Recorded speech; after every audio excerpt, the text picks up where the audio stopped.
nga tetunagenda mu lectures zaffe ezaaliro katusoke twogere leero ku breaking news eno ekubiddwa. Breaking news eno ebreakingiddwa BBC, omukutu gubadde gwa BBC gw'eggwanga lya Bungereza. Okitegera gufulumize guli naituo ebyogera ku kabinja ka SFC. SFC eno akabinja kano ka creatingibwawo General Museveni yennyini. It is a militia group. Nkiddamu, it is a militia group. Lwaki akabinja kano it is a militia group? It is not recognized anywhere in the constitution. Kati kyobola baluliwe bali bayisa UPDF amendment bill. Bali baagala bakikukuse bakiteeke mu kubanga guno musango. Nkiddamu, we tunajjanga tuli serious ku SFC yo n'ebikolobero byonna byonna byekoze ogwo musanga ategwa ddala under the UN charter. Under the UN charter.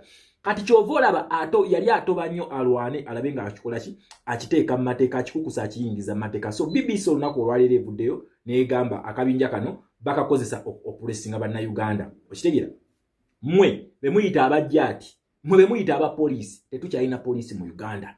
BBC ekugambye nti eno SFC yekozesebwa okuwa bannayuganda emiggo, be bajja beesibye ebimasiki, be bajja bakola. Abantu bano bagenda okufulumya ekintu bo tebakeera ku makya ne bagamba nti katufulumye ekintu bino bi media house bino bi media house bye Uganda. Bo batwala time ne bekenenye ekintu bagenda okukifulumya ng'ekintu bakye ate zino international media zenga zifulumya ekintu munna Uganda omanya the worst is coming to worst.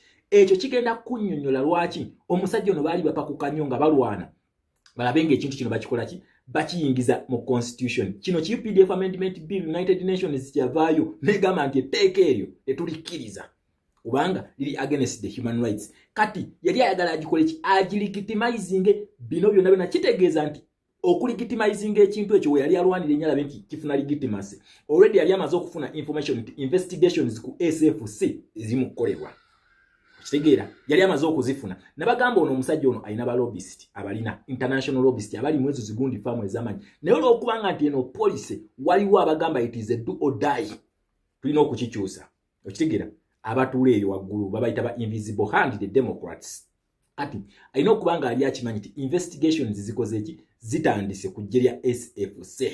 Kati kyovola bali adduka nnyo apanikinge akole ki akiyingize mu constitution liberenga liri recognized. Ati BBC onako waire tugambye nti bannayuganda mwena bakubye emiggo kyembadde muyita jati kyemuyita poliisi ya Uganda kyemuyita UPDF tewakyali SFC akabinja kano ke kakozesebwa kakulyetingibwa General Yoweri Kaguta Museveni okulegitimizinga abantu. Okuterrorizinga abantu kati yali agachiwa legitimacy. So ono si asoso okukikola. Abantu bangi bakulyetinga obubinja buno ba dictator bangi bwe batuuka nti atuuka nga takyalina trust maje. Okitegera ne police nga takyagina mu trust. Kati always bakulyetinga obubinja buno kasita balaba nti batuuse ku time eyokola ki eyokugenda. Bakulyetinga obubinja buno okusobola okwenywereza mu buyinza. Nga butulugunya abantu obubinja buno ne obubinja buno nakugamba tebukkirizibwa. Buno bumilisha groups tebukkirizibwa under the UN. Okitegera under the UN. Kati ate n'ekirala munnayuganda nze nakugamba ekikugumya, we are not alone in this. We are not alone in this revolution. Tetuli fekka. The world is with us. Kati gwebuzo olunaku olwaleero BBC lwaki yejja n'efulumya ekintu ekyo nga si media house ze Uganda. Kubanga ki nakugamba eno police gye tulimu ya Bungereza. And bo kasita basalawo kasita mubamatiza nti kyemuliko kye kituufu they side with you. And once they side with you waliwo ebintu ebimu bye mulaba nga babikola nomanya nti okay kati bali ku side yaffe.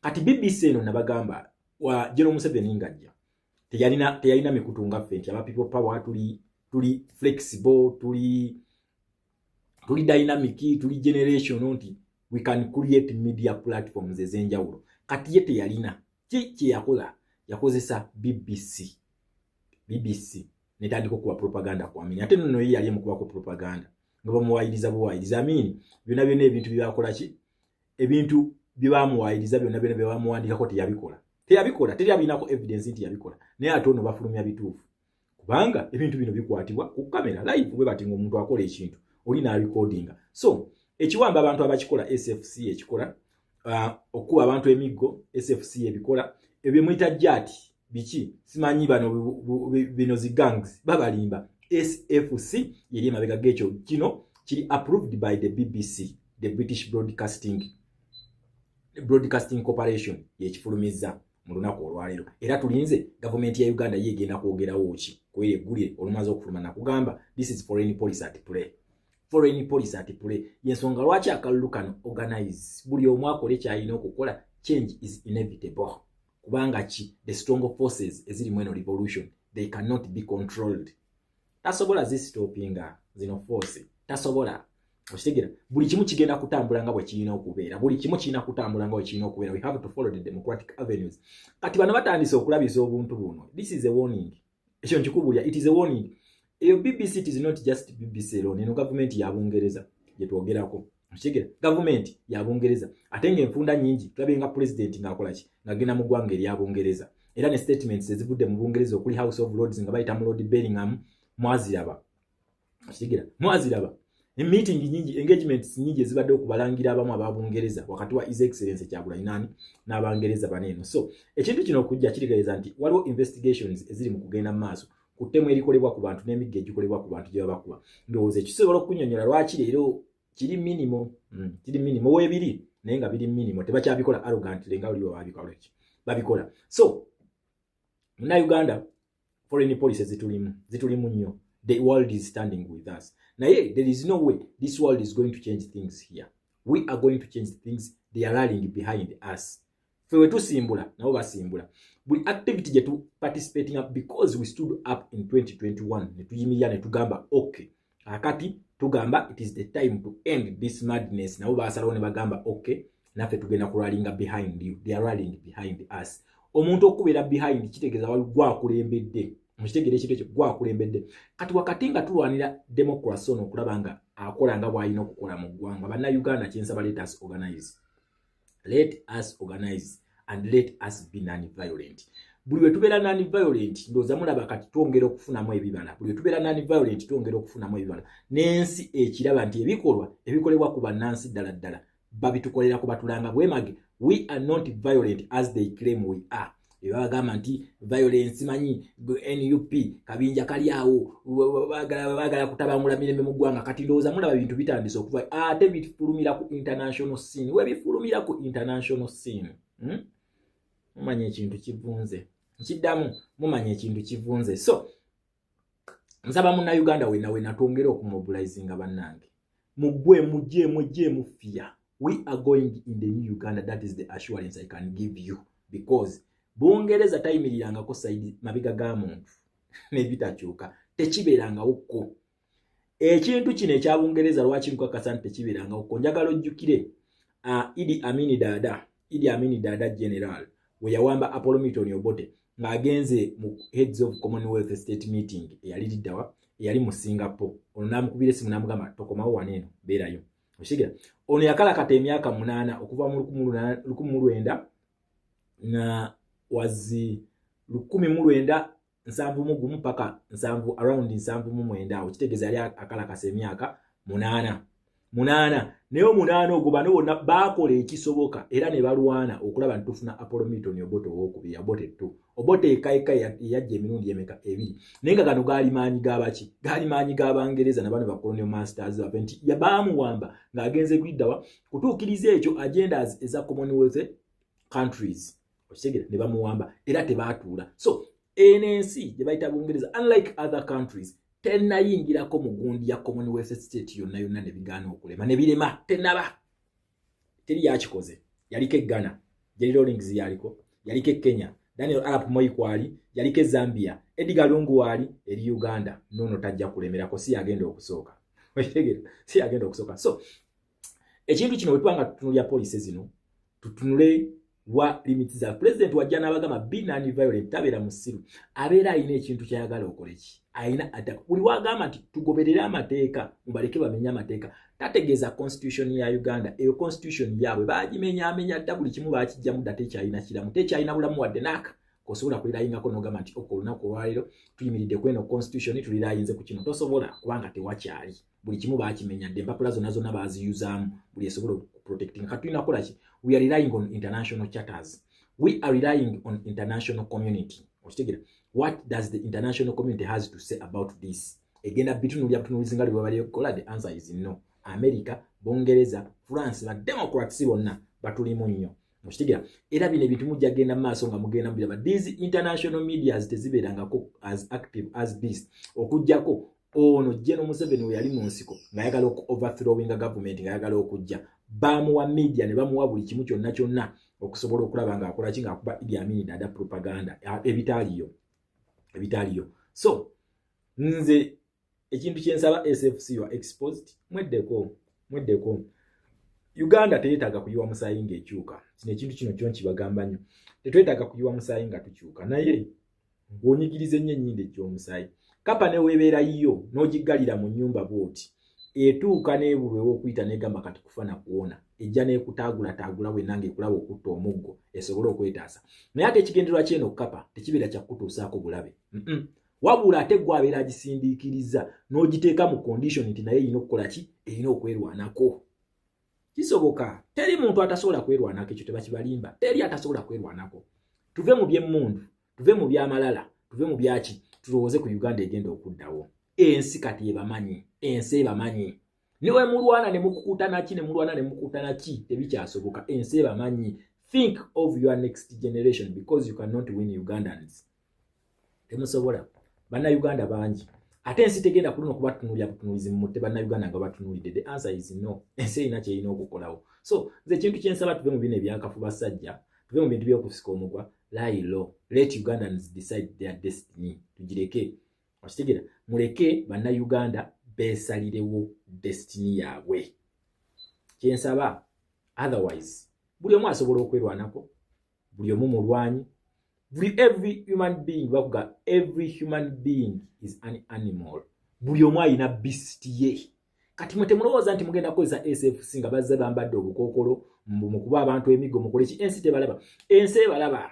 Bakugambye bino byonna bimulaba bye bayita bajjaati, bayita simanyi poliisi, bakulimba. SFC yetuuse ebikolobero ku bantu neggulire ya BBC musobola okugenda ne mubisaakingako ne mubifuna. Okitegera be batuusa ebikolobero ku bantu naye it is not a recognized army. If it is not a recognized army, tuddayo ku UN charter wali tusobola okubavunaana. Kisoboka. Okitegera militia group ate against the civilian. Njagala mutunuli akabinja nga Kawagina. Wagina eyo mugiraba. Tebitera kulumba nnyo wabeera bantu. Kitira okujjako ngeri kugundi z'abantu ba dictator yegamba otuyise kukubira abantu miggo naye consequences zizo. Kubabo kati ezo militia group ezo zebakuliyeti nga ziba zigenda mu zantalo. Wagina nwanyi ya ntalo, Blackwater nwanyi ya ntalo. Ewabeere egundi nti mundu ku mundu zo zibeerawo. Naye bano bo babakuliyeti nga kujja kuwa abantu ba bulijjo miggo. Report yefulumye bakuwa abantu ba bulijjo miggo. Wabula zino groups zibeerawo zikuliyetingibwa kutaasa gwanga oba kuleeta mirembe mu nsi gye zibeera zisindikiddwa zibeera z'aba machinery. Ne tosobola kugireeta n'ogamba muno mujje mu nkubire bannayuganda emiggo. Tesobola. Okujjako ng'ekusainingisiza naye kugamba consequences zonna zibeera ku ggwe nti ye n'osayininga ate we bakumanya nti gwe wakikoze era obeera accounted. Otegera obeera held accountable ku ekyo ekintu. So BBC evuddeyo ne tukakasa abakuba emiggo kati mubategedde. So in Ugandans know what you're dealing with. You are dealing with an illegal force. SFC eri illegal. Teina weri mu constitution ya Uganda. Ensonga lwaki babadde balwana nnyo bagirabe nga bagiyingizamu nga bakimanyi nti gyawunye dda. Emiwunyo tijazze dda. Okitegera nti emiwunyo jazze dda. Kati kyovolaba abadde yalwana nnyo nyakiyingizemu ki mu biiru eyo gye bali bagenda okukola gye bali bagenda okuluma ya UPDF of which nayo yali challenged. UN yamugamba it is against the human rights. Tojja kujigira n'agisayininga just okulaga nti nogwe kubanga kati saawe ne kintu kye tuliko balina ku intimidating abo to instill fear in you. Bakuteeka mu fear togenda kukola ki ogenda kukola ki kyolina kukola kulaba nga mwenunula naye nga a true liberation and freedom is coming because the world is with us. Bana abantu they have a lot to lose. Balina bingi ebyokufiirwa than ffe bannayuganda tufiirwa kitono ate nga tusobola okubifuna nabo ne tubagoba. Kisoboka njagala oba okiwakanya tunule olwabe ekiri Burkina Faso. France bagifubutula kati yefa eche yakola bamuwa obuyinza naddamu nakola ki najja. So they cannot just look on the report gye bakuwadde. Kati jagala gwe Munnayuganda era weebuuze lwaki ekintu kino ate bakikoledde mu kaseera kano nga tuyingirira akalulu lwaki we bakikoledde. That means we are getting there. lwaki we bakikoledde babadda kuba bagamba byonna tubiraba mwefuula nti muli bajjaati mwefuula nti muli bapoliisi naye tubamanyi kati bano bagezaako kumu expose nga bamulaga tukumanyi byonna byokola ki byonna byokola byonna bye bakola bakimanyi bajja ne babambaza yambaza awo uniform ebyenjawulo ne bababuzaabuza naye era still bwe babira bakimanyi nti SFC kubanga nakugamba bano abantu teri muntu asinga bantu bano Bwambega taliyo America CIA Bungereza Bungereza ye Abungereza bagiyita bati mujanja jijjukiza njaji bagamba ne Mossad ya Israeli ezo joint gundi zikola bweziti teri abasinga ku Bwambega teri bana abasajja bo ba spendinga sente nyingi nnyo mu Bwambega kati kitegeeza ogenda okukola ekintu mwende bakumanyi just bakusirikirya busirikiriziwe ati nokola kyokola n'ogamba nti gwe mugezi nenga bo babeera bakumanyi already nti ojavuga ddano naali wano tumutayirize wano okitegera yensonga lwaki bano bayingira mu kintu tesobola kulema ne woba oyagala otya Kongo eri bwe tugenda kuba nga tweyongeza ku Kongo eno okitegera tugenda kuba nga tujogerako awo mu maaso tugenda kuba nga twogera ku nsonga za Kongo nazo tuzimanyiira bupya okitegera ekintu ekyo so kigagavuddeyo kigwe tusobodde okufuna bibatuwadde ku report ya BBC efulumye ku SFC so muna Uganda beerawo ng'okimanyi abakuba emiggo ye militia group ya creating wa NRA General Kaguta Yoweri Museveni okumulemeza muki mu buyinza so ndowooza kati tutegedde wabwe tulaga tutegedde ndi ensi erinaffe tumanyi kati ki kyetudiringa nakyo babamanyi mbakakasa bana abasajja baliko panic they don't know what to do next tebakimanyi naye nga nze mbagamba we are getting the ensolo ku kizigo kweri come rain come sunshine Kyagulanyi is the next president of the Republic of Uganda ne baba baagala ne baba tebaagala ne banetuga ne banakola ki tebasobola kukyusa change it is inevitable kati bo balabi babala ne bana nabo babala nabagamba eno side nayo tetudde buli omu akozesa gundize tactics zaino okukozesa si side yambu yokyuka yetu planning ngirambu fe tutuddawo bo ba planning fe tugize we have the world with us the world is running with us nakugaba ba Democrats they have a lot to lose Uganda is called the Pearl of Africa ani yagituna Pearl ba Democrats si ba communist ono bagezaako okuleeta mulaba sinkanye minister wa defense wa Russia ne China bani bona basinkanye nakugambye bali mu comedy wao bali mu comedy just bazanya mbuzanyo manya baagala nnyo saaga kati yamanyi nti wane ku byebifaananyi ne bali bana Uganda mugenda kutya basaaga nnyo ekituufu bo basaaga mu nnyo naye nga you are going to see the real policy makers mugenda kulaba ku Uganda eyo nkiddamu mugenda kakasa ku policy maker ba Uganda kiche bali who they are kiche basobola okukola senga ogenda against their will Kano Muammar Gaddafi is dead now was once a lion wano ku Africa wane yali lion era yalina buli kimu ono kyalina ate n'okumusinga ng'amukubisamu emirundi ng'egi naye yakomawa yakomekkerezawa kyali gundi eki kugamba munasudde ennyonyi kuyira abantu mazzi so muna Uganda fe tugenda kugenda mu non-violence means bakugayigula flag tugenda kulwanirira flag ya Uganda buli muna Uganda wenna weetaaga flag tugenda raising flag ya Uganda twagala amajaga ga SFC kamilisha group akakatondebwawo obako tebakatonda ku protecting flag kakuba abantu abafukutte flag kwata flag yo nakugambye no flag eyina ebintu bibiri flag eno eriko foreign policy botunulide crested crane eno foreign policy eno crested crane is a foreign policy eno akanyonyi kano nakugambye era nja kabagamba nyo sigena kwa kubajjukiza nti kayimirira wano mwaka gwa 1890 kano ne kakola bwe kati kyali kitegeeza Uganda efuse twali lyabongeza bino byabagamba mbusimanyi Uganda is moving forward babalimba njagala omuntu atwe interpretation ya 1894 lwachi akanyonyi kano kayimirira bwe kati Uganda yali simbo okugira gaba colonial masters abalala Uganda tugitutte ati eri wansi wachi wabongereza Kenya bakozesa mpologoma ngeyimiridde ku magulu yasoka kuyimirira ku magulu abiri empologoma eyo naye bamala okulwana Kenya ne bajwa independence kwanga independence ya Kenya yali yakulwanira okitegera bamala okulwana empologoma eyo bajija ku magulu anage yali yimiridde ko kutegeeza nti Bungereza etutte ne yimirira ku magulu ameka amagulu abiri naye fe yaffe